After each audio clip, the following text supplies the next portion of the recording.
സംശയം തോന്നി കുട്ടിയുടെ DNA പരിശോധന നടത്തിയപ്പോൾ പുറത്തു വന്നത് വലിയ തട്ടിപ്പാണ്.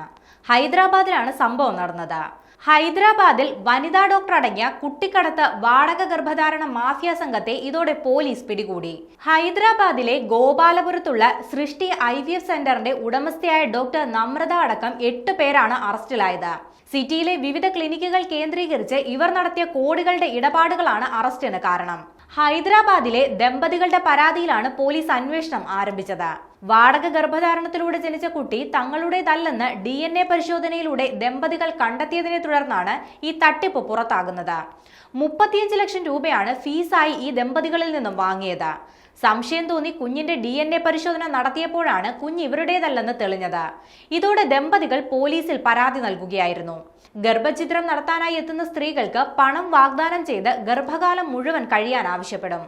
ഇങ്ങനെ ജനിക്കുന്ന കുഞ്ഞുങ്ങളെ വാടക ഗർഭധാരണത്തിലൂടെ ജനിച്ചതാണെന്ന് തെറ്റിദ്ധരിപ്പിച്ച് ദമ്പതികൾക്ക് കൈമാറുകയായിരുന്നു.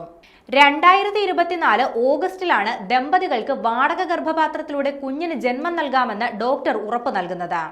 9 മാസത്തിനിടെ ദമ്പതികൾ ക്ലിനിക്കിന് 35 ലക്ഷം രൂപയോളം പല തവണയായി നൽകി. 2025 വിശാഖപട്ടണത്ത് വെച്ച് വാടക ഗർഭപാത്രം വഴി ഒരു കുട്ടി C-സെക്ഷനിലൂടെ ജനിച്ചതായി ദമ്പതികളെ അറിയിച്ചു. ജനന സർട്ടിഫിക്കറ്റ് ഉൾപ്പെടെയുള്ള വ്യാജരേഖകൾ സഹിതമാണ് കുഞ്ഞിനെ ദമ്പതികൾക്ക് കൈമാറിയത്.